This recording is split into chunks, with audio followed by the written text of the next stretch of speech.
بسم اللہ الرحمن الرحیم والصلاة والسلام علی رسولہ الکریم وعلی آلہ وصحبہ اجمعین اما بعد۔ جو کل ہم بات کر رہے تھے ہن لباس لکم انتم لباس لہن، اس پر بات چل رہی تھی۔ اعوذ باللہ من الشیطان الرجیم، بسم اللہ الرحمن الرحیم۔ وحل لکم لیلۃ الصیام الرفث الی نسائکم ہن لباس لکم وانتم لباس لہن علم اللہ انکم کنتم تختانون انفسکم فتاب علیکم وعفا عنکم فالآن باشروہن وابتغوا ما کتب اللہ لکم وکلوا واشربوا حتی یتبین لکم الخیط الابیض من الخیط الاسود من الفجر ثم اتموا الصیام الی اللیل ولا تباشروهن وانتم عاکفون فی المساجد تلک حدود اللہ فلا تقربوها كذلك يبین اللہ آیاتہ للناس لعلہم یتقون۔ یہ ساری ایک آیت ہے، اس میں سے ایک لفظ میں لے کے بات کر رہا ہوں۔ کل بات کی تھی، آج پھر اسی کو آگے چلانا ہے کہ اللہ تعالیٰ نے جتنے انسانی رشتے بنائے ہیں، ماں باپ، بہن بھائی، چاچے تائے، دادا دادی، نانا نانی، ساس سسر، خالہ بھانجا، بھتیجا، پھوپھی پھوپھا، یہ جتنے اللہ نے رشتے بنائے ہیں، ان میں سب سے اہم رشتہ خامند اور بیوی ہے۔ سب سے اہم رشتہ خامند اور بیوی ہے۔ سب سے قریب ترین رشتہ خامند اور بیوی۔ لباس سے زیادہ کوئی چیز میرے قریب ہے؟ آپ کے قریب لباس سے زیادہ کوئی چیز قریب ہے؟ بولو۔ تو اللہ تعالیٰ کہہ رہا ہے کہ میری بیوی میرا لباس ہے، اور میری بیوی سے کہہ رہا ہے کہ تیرا خامن تیرا لباس۔ تو میں سے مراد سب شادی شدہ، جتنے شادی شدہ لوگ ہیں۔ تو میں بھی کون ہے شادی شدہ طلبہ میں؟ ماشاءاللہ کافی بابرکت مجمع ہے۔ ہاں اچھا، تو اللہ تم سے کہہ رہا ہے تمہاری بیوی تمہارا لباس ہے۔ سب سے قریب شادی کے بعد قریب ترین رشتہ لفظ لباس بتا رہا ہے بیوی ہے۔ قریب ترین رشتہ بیوی ہے، اور جو قریب ترین ہوتا ہے وہ پہلے ہوتا ہے، اس کا حق پہلے آ جاتا ہے، قریب ہو گیا۔ اور کل میں نے کہا تھا کہ لباس اور میرے درمیان کوئی چیز حائل نہیں ہے۔ اس سے میں نے وہ ایک حدیث کو اس کے ساتھ جوڑا تھا جو آپ نے حضرت فاطمہ رضی اللہ تعالیٰ عنہ سے فرمایا تھا کہ جس سے میں پسند کروں اسے تو پسند نہیں کری۔ تو چپ کر کے واپس چلی گئیں اور اپنی اور بیگمات رسول سے فرمایا کہ بھائی آپ جانو اور آپ کا مسئلہ، میں اب اس میں نہیں پڑتی۔ تو یہ رشتہ سب سے قریب ہو جاتا ہے، اس سے قریب اور کوئی رشتہ نہیں ہے۔ جب یہ سب سے زیادہ قریب ہے تو اس کے حقوق بھی سب سے پہلے ہوں گے، اس کا حق بھی سب سے پہلے ہوگا، اس کا خیال بھی سب سے پہلے ہوگا۔ ہمارا جوائنٹ فیملی سسٹم ہے۔ میں کوئی بچیوں کو ساس سسر کے خلاف نہیں بھڑکا رہا، جو سسرال میں زیادتی ہو رہی ہے میں اس کے ازالہ کی کوشش کر رہا ہوں۔ آنے والی بچی اپنے ماں باپ کو چھوڑ کر آئی ہے، اب وہ اپنے خامند کے ماں باپ کو اپنا ماں باپ بنا لے تو اس کی سعادت ہے، اور بچے کے ماں باپ نے اپنی بیٹیوں کو آگے روانہ کر دیا ہے، وہ اس آنے والی بہو کو اپنی بیٹی بنا لیں تو کتنا خوبصورت ہو جائے گا یہ نظام۔ لیکن تربیت بھی نہیں ہے اور سیرت بھی سامنے نہیں ہے۔ مجھے حدیث یاد آ گئی، میرے نبی نے فرمایا یہ جو میرے انصار مدینہ ہیں، سنو بڑی عجیب حدیث ہے، یہ جو میرے انصار مدینہ ہیں یہ اتنے اچھے ہیں، ان کے گھر کسی کی بیٹی جب شادی ہو کے آتی ہے تو اسے یہ احساس ہی نہیں ہوتا میں سسرال میں ہوں یا ماں باپ کے پاس ہوں۔ یہ میں چاہتا ہوں، یہ میری تشریح میں کوئی کمی زیادتی ہو جاتی ہوگی، کوئی سائڈ زیادہ بیان ہو جاتی ہے، کوئی کم ہو جاتی ہے، لیکن میں یہ چاہتا ہوں۔ یہ حدیث مجھے اللہ نے ابھی یاد دلوائی ہے، حیات الصحابہ میں ہے، جلد اول میں ہے کہ آپ نے فرمایا کہ یہ جو میرے انصار، میں دوبارہ کہہ رہا ہوں، یہ جو میرے انصار مدینہ ہیں یہ اتنے قابل تعریف ہیں کہ ان کے گھر جب کسی کی ڈولی اترتی ہے تو اس آنے والی بچی کو یہ احساس نہیں ہوتا کہ میں اپنے گھر میں ہوں یا سسرال کے گھر میں۔ میرے عزیزو، کم از کم تم جو میری اولاد ہو، تم میری روحانی اولاد ہو، تم تو میری بات کو آگے چلاؤ کہ تم اپنے گھر کو، اپنی بیوی کو اس طرح رکھو، اپنے ماں باپ کو بھی اس پہ تیار کرو، اپنی بہنوں کو اس پہ تیار کرو۔ ایک رخ تنقید دی، اے کر دی بھائی، اے کر دی بھائی، یہ سارا یہ میرا ماحول ہے، پتہ اٹھیندی کے میں، باندھی کے میں، ٹردی کے میں، یہاں تک یہ ساری کانوں سنی باتیں۔ تو بچے کے ماں باپ کہیں ہماری بیٹیوں کی تو شادی ہو گئی، اللہ نے ہمیں بیٹی دے دی ہے، اب ہم اس کو بیٹی بنا کے رکھیں گے، اور آنے والی کہے کہ میرے ماں باپ کو تو میں نے چھوڑ دیا، اب میرے خامند کے ماں باپ میرے ماں باپ ہیں، میں نے ان کے پاؤں دھو کے پینے ہیں، تو خود اپنی خوشی سے سارے گھر کی خدمت کرے، کون روکتا ہے؟ لیکن جو ہمارا ایک جابرانہ ماحول ہے، اس نے اس رشتے کو توڑ کے رکھ دیا ہے۔ یہ جو آنے والی لڑکی ہے، اس کے ذمہ ہے نسل تیار کرنا، نسل۔ میری بہو سے میری نسل چلے گی اور میں اسی پر جوتا اٹھا کے کھڑا ہوں، کتنی بڑی زیادتی۔ ماں یہ نہیں سوچتی کہ میری نسل جو چلے گی اس لڑکی سے چلے گی۔ اب ساس اگر یوں سوچے کہ میری نسل اس سے چلے گی، سسر یوں سوچے میری نسل اس سے چلے گی، خامند یوں سوچے یہ میری نسل اس سے چلے گی، خامند کی بہنیں یوں سوچے ہمارے بھائی کی، ہمارے باپ کی نسل اس سے چلے گی، تو ہم اس کو عزت دیں، محبت دیں، پیار دیں۔ تو وہ پاگل ہے جو تمہیں کاٹ کھائے گی یا تم سے لڑے گی؟ اس کو تانے اتنے ملتے ہیں، ذلت اتنی ملتی ہے۔ اور میں نے جیسے کہا لباس سب سے قریب ہے، تو اس کے بعد بیوی کا حق سب سے پہلے آ جاتا ہے۔ ماں باپ کی طرف سے زیادتی آئے تو تمہارے ذمہ ہے اپنی بیوی کو بچاؤ، اللہ کے واسطے اپنی بیویوں کی حفاظت کرو۔ ہاں تمہاری بیوی کی طرف سے زیادتی آئے تو اللہ کے واسطے ماں باپ کی حفاظت کرو۔ تو اس کا مطلب یہ نہیں کہ تم ڈنڈا اٹھا لو، اپنے اخلاق ایسے بناؤ، سپرنگ بن جاؤ، سپرنگ جو پریشر سے کو قبول کر کے دب کر کے نیچے چلا جاتا ہے۔ نیچے جانے میں جڑ جانے کا نظام چھپا ہوا ہے کہ جھک جاؤ، ماں باپ ناراض ہو ان کے پاؤں پکڑ لو، بیوی ناراض ہو اس کے پاؤں پکڑ لو۔ ذلت میں عزت چھپی ہوئی ہے، ساری زندگی کا تجربہ بتا رہا ہوں۔ ذلت اللہ کی رضا کے لیے ذلت اٹھانے میں عزت چھپی ہوئی ہے۔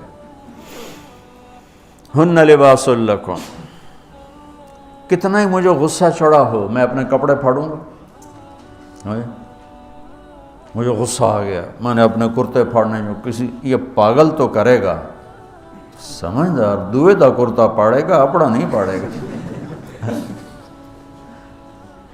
اب مجھے بیوی پہ غصہ چڑھ گیا تو میرا لباس ہے، اس کو تار تار کر دوں، گالیاں دوں، تھپڑ ماروں، تو ایسے جیسے میں اپنے کرتے کو پھاڑ رہا اور اپنے کرتے کو تار تار کر رہا۔ بیوی کو غصہ چڑھے تو وہ اپنے کپڑے پھاڑتی ہے۔ کپڑوں کے لیے کتنے حفاظتی نظام ہیں، الماریاں بنی ہوئی ہیں اور ہینگر بنے ہوئے ہیں، کریز خراب نہ ہو۔ ایک چھوٹا سا بچہ ہے لیکن اپنے لباس کو کیسے حفاظت کر رہا ہے، کریز ٹھیک کر رہا ہے، سرانے کے نیچے رکھ رہا ہے اور اس کو صاف ستھرا رکھ رہا ہے۔ ہم کھاتے ہوئے کیا کرتے ہیں، آگے اگر کپڑے نئے پہنے ہوں تو آستینیں چڑھا لیتے ہیں کہ کہیں کوئی شوربہ، کچھ سالن ادھر نہ لگ جائے، ادھر نہ لگ جائے، اور آگے ہم کیا کرتے ہیں، تولیہ رکھتے ہیں، نیپکن رکھتے ہیں، رومال رکھتے ہیں۔ بڑے بڑے ہوٹلوں میں جاؤ تو پہلے وہ ساتھ رکھا ہوتا ہے کہ کوئی کھانے کا ذرہ گرے، سالن کا کوئی قطرہ گرے تو آپ کے کپڑے خراب نہ ہوں۔ ہم کیچڑ میں جا رہے ہوں تو ہم اپنے پاؤں گندے کر لیتے ہیں، کپڑے گندے نہیں ہونے دیتے، اپنے شلوار اوپر کر لیتے ہیں، پتلون اوپر کر لیتے ہیں، پاجامہ اوپر کر لیتے ہیں۔ تو جب کہیں سے کوئی آنے لگے ایسی ناگواریاں تو اپنے اوپر لے لو، بیوی پہ نہ آنے دو۔ ہم کپڑا بچاتے ہیں یا پاؤں بچاتے ہیں؟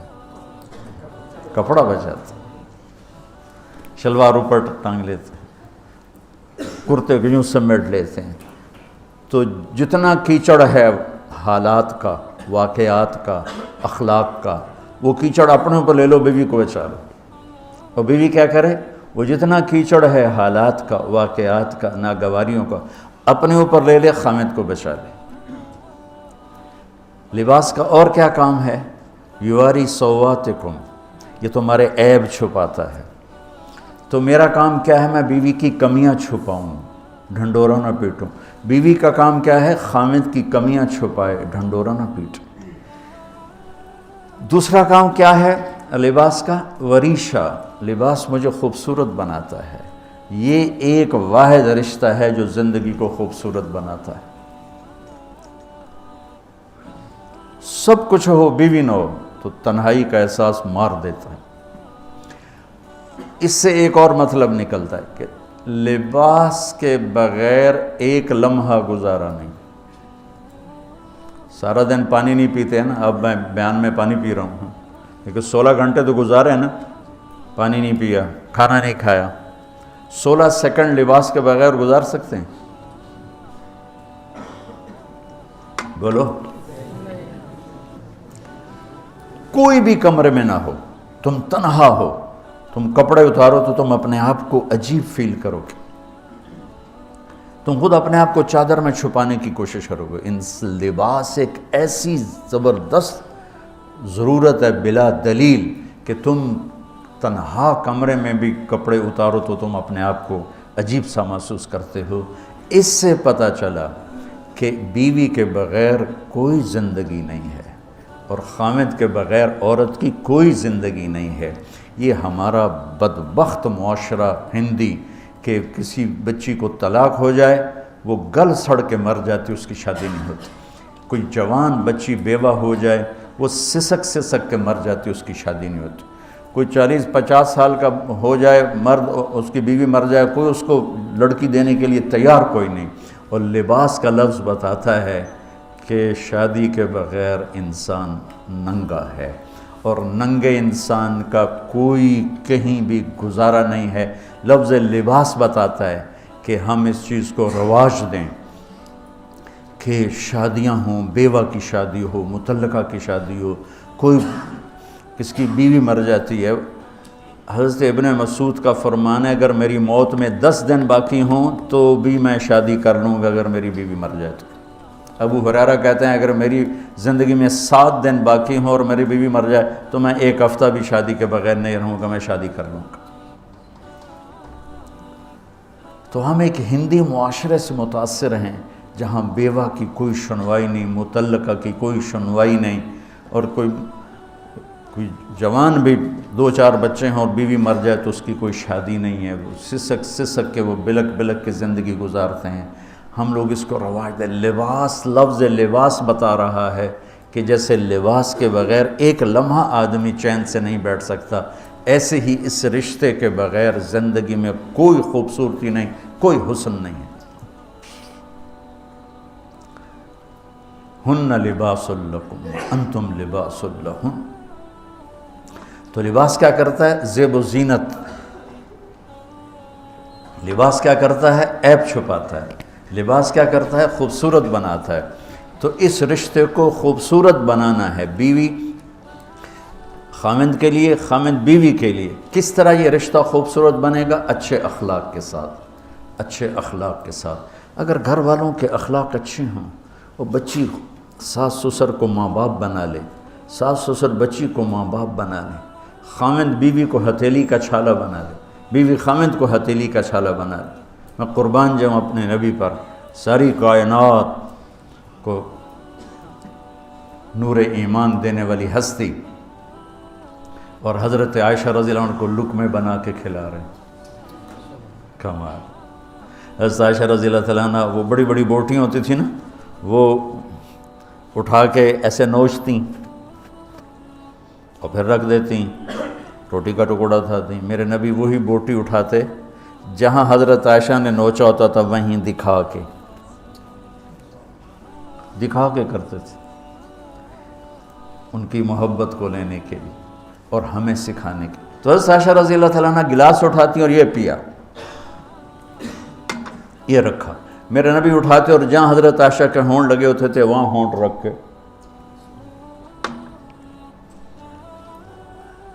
یہ زندگی سکھائی ہے۔ یا عائشو، کیا محبت سے بولا عائشہ نے، یا عائشو یا حمیراء، عائشہ آؤ دوڑ لگائیں۔ عائشہ مجھے پتہ چل جاتا جب تو میرے اوپر ناراض ہوتی ہے۔ حضرت عائشہ نے کہا وہ کیسے؟ کہ جب تو میرے اوپر ناراض ہوتی ہے نا تو یہ نہیں کہتی مجھے رب محمد کی قسم، تو کہتی مجھے رب ابراہیم کی قسم۔ جب تو میرے اوپر راضی ہوتی ہے تو کہتی ہے مجھے رب محمد کی قسم، اور جب تو میرے اوپر ناراض ہوتی ہے تو کہتی مجھے رب ابراہیم کی قسم۔ کہ یا رسول اللہ صلی اللہ علیہ وسلم نام ہی آپ کا نہیں لیتی، میرا تو دل آپ پہ کیا، میری جان قربان ہے آپ پر۔ عرب کے ماحول میں اظہار عشق عیب تھا بیوی سے، ہاں معشوق سے اظہار عشق ساری شاعری بھری پڑی، لیکن بیوی سے اظہار عشق عیب، موت۔ اس ماحول میں جس میں بیوی سے اظہار عشق ایک عیب تھا اور معشوق سے اظہار عشق شاعری بھری پڑی ہے، عرب کی شاعری بھری پڑی ہے عشق و معشوقی سے۔ اس ماحول میں میرے نبی سے ایک شخص کہتا ہے یا رسول اللہ من احب الناس الیک، آپ کو سب سے زیادہ کس سے پیار ہے؟ بھری محفل ہے، مسجد الگ نہیں کہ یوں کر کے پوچھ رہا ہو، بھری محفل میں آپ سب سے زیادہ کس سے پیار کرتے ہیں؟ تو آپ نے زور سے کہا عائشہ سے۔ اللہ اکبر، اللہ اکبر، ہائے ہائے ہائے۔ وہ تو ہل گئے، وہ کہنے لگے، ان کی تو سمجھ میں نہیں آئی بات، تو انہوں نے کہا یا رسول اللہ میرا مطلب ہے مردوں میں آپ کس سے زیادہ پیار کرتے؟ تو آپ کو اندازہ ہو گیا بھائی کیوں یہ پوچھ رہا ہے، اس کو ہضم نہیں ہوا جواب، تو آپ نے کہنا تھا ابو بکر سے، تو آپ نے فرمایا مردوں میں عائشہ کے ابا سے، ابوہا عائشہ کے ابا سے۔ کیا زندگی سکھائی، ہن لباس لکم وانتم لباس لہن، یہ تمہارا لباس ہیں، تمہیں کتنا ہی غصہ چڑھے لباس تو نہیں پھاڑو گے، تمہیں غصہ چڑھے بیوی کو بے عزت نہ کرو، بیوی کو غصہ چڑھے تو کرتا پھاڑے گی، اپنا دوپٹے کو آگ میں ڈالے گی، نہیں اس کو بچائے گی، صرف پاگل یہ کام کرتا ہے۔ اسی ایک لفظ لباس کے اندر زندگی گزارنے کا پورا طریقہ موجود ہے، اور اسی کے اندر بیواؤں کی، مطلقہ کی، رنڈوے کی شادی کا اشارہ خوبصورت موجود ہے کہ لباس کے بغیر تو ایک لمحہ انسان نہیں گزار سکتا، تو اس کو رواج دینا یہ ہمارے ذمہ ہے، اور اپنے نبی کی معاشرت کو بتانا یہ ہمارے ذمہ ہے۔ ہم تو ان مسائل میں پڑ گئے جن کا نہ جنت سے تعلق ہے نہ جہنم سے تعلق ہے، الٹا وہ مسائل جس میں زیادہ اختلاف ہے اس میں زیادہ بولنا، زیادہ تقریریں کرنا، اس چیز نے ہمیں اپنی منزل سے بہت دور کر دیا، ہم کھو گئے ہیں، کہیں اور چلے گئے ہیں۔ تو اس عرب کے ماحول میں میرے نبی نے لباس بنا کے دکھایا۔ صفیہ رضی اللہ تعالیٰ عنہ چھوٹے قد کی تھیں، اونٹ پہ سواری کے لیے وہ خود نہیں کر سکتی تھی، آپ نے اپنا گھٹنا آگے کر دیا، حضرت صفیہ نے آپ کے گھٹنے پر پاؤں رکھا اور اس کو زینہ بنا کے آپ نے ان کو اوپر چڑھایا، زینہ بنا کے۔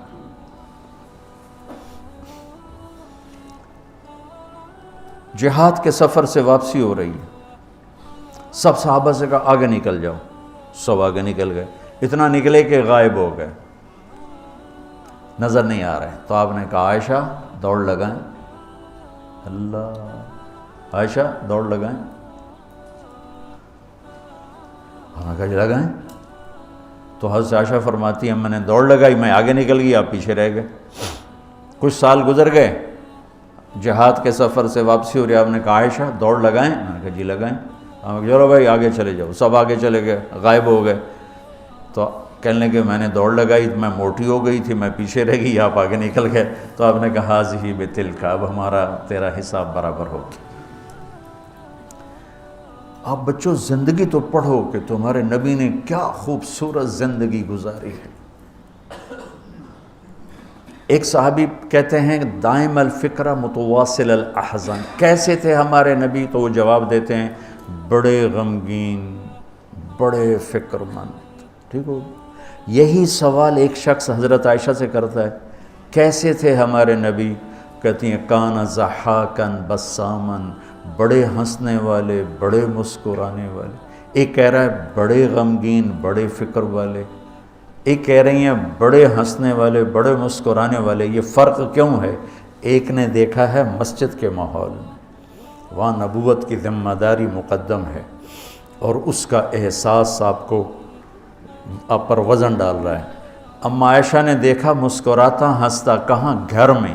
گھر میں آپ مسکرانے والے ہیں، آپ ہنسنے والے ہیں، اور نبوت کی ذمہ داری ہے، درد بھی ہے، لیکن اس کو اندر چھپا لیا ہے۔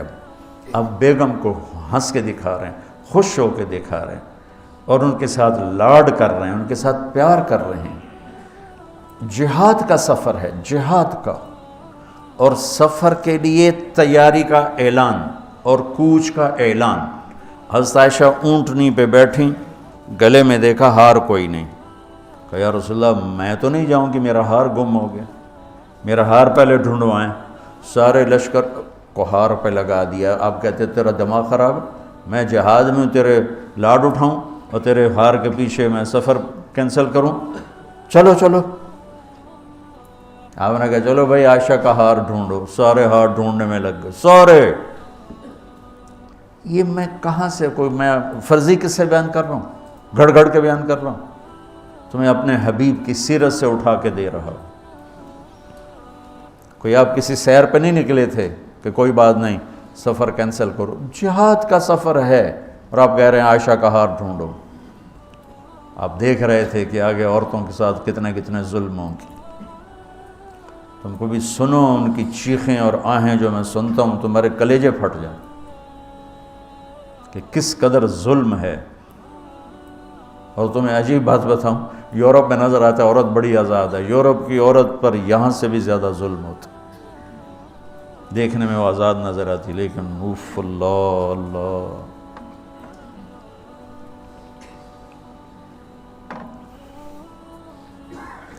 شام ہو گئی تو قافلہ رک گیا، اب تو بھائی شام ہو گئی، ہار نہیں ملا۔ مغرب عشاء کے لیے تو پانی موجود تھا۔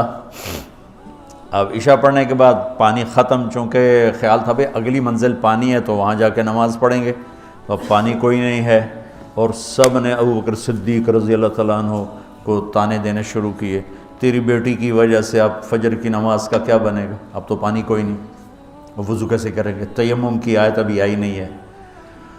تو حضرت ابوبکر صدیق کو غصہ چڑھا، وہ گئے اللہ کے نبی کے خیمے میں، وہ تو باب تھے، تو آگے اللہ کے نبی حضرت عائشہ کی گود میں سر رکھے سو رہے تھے، حضرت عائشہ یوں بیٹھی ہوئی تھی۔ تو اب کیا کریں، وہ سوئے ہوئے ہیں تو بول تو سکتے ہی نہیں، تب وہ چہرے سے ان کو ڈانٹ رہے ہیں۔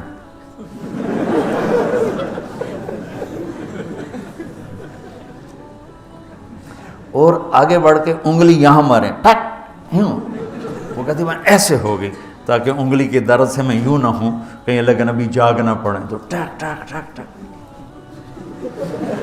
تیری وجہ سے آج سارے صحابہ تکلیف میں، اور پانی کوئی نہیں ہے، گویا چہرے سے سارا کچھ کہہ رہے ہیں، یوں کر رہے ہیں، چہرے سے سارا کچھ بتا رہے ہیں، اور غصے میں باہر آ گئے۔ اللہ کے نبی کی آنکھ کھلی، پتہ چلا پانی کوئی نہیں، نماز کا ٹائم ہے۔ اللہ نے کہا چلو فتیمموا صعیدا طیبا، چلو بھائی مٹی سے تیمم کرو، ہم نے تمہیں پانی سے بھی بے نیاز کر دیا۔ تو پھر سعد بن عبادہ کہنے لگے ابو بکر تیرے گھرانے کی یہ پہلی برکت تھوڑا ہی ہے، اور بھی بڑی برکتیں پہلے ملی ہیں۔ پہلے سب ناراض ہو رہے تھے، پھر سارے خوش ہو گئے کہ یہ کیا مل گیا، اللہ نے ہمیں تیمم دے، کسی امت کو تیمم نہیں ملا۔ دیکھو نا، یوں کر کے کر لو، اس سے کوئی پاک ہوتا ہے، اور پھر یوں ایسے کر لو، چلو بھائی غسل سے بھی فراغت ہو گئی، پانی کوئی نہیں ہے، تمہیں غسل کی ضرورت پڑ گئی ہے، تو اتنا ہی کام ہے، ضربتان حضرت عمار بن یاسر نیا نیا تیمم کا حکم آیا تھا، پتہ تھا نہیں کیسے کرنا ہے، تو وہ سفر میں تھے تو ان کو ضرورت پڑ گئی نہانے کی. ان کا اب وضو کے لیے تو تیمم ہے بھئی، یوں کر لو، لیکن نہانے کے لیے تو تیمم کیسے کروں گا؟ تو سارے کپڑے اتار کے ریت پہ کبھی یوں لوٹ کبھی یوں ہو رہا کبھی یوں ہو رہا. تھے بھی بڑے لمبے چوڑے عمار بن یاسر، آ کر کہنے لگے یا رسول اللہ آج میں نے یوں تیمم کیا. آپ نے کہا انما یکفیک ضربتان، ارے وہاں بھی تجھے 2 ضربیں ہی کافی تھیں، یہ اور یہ.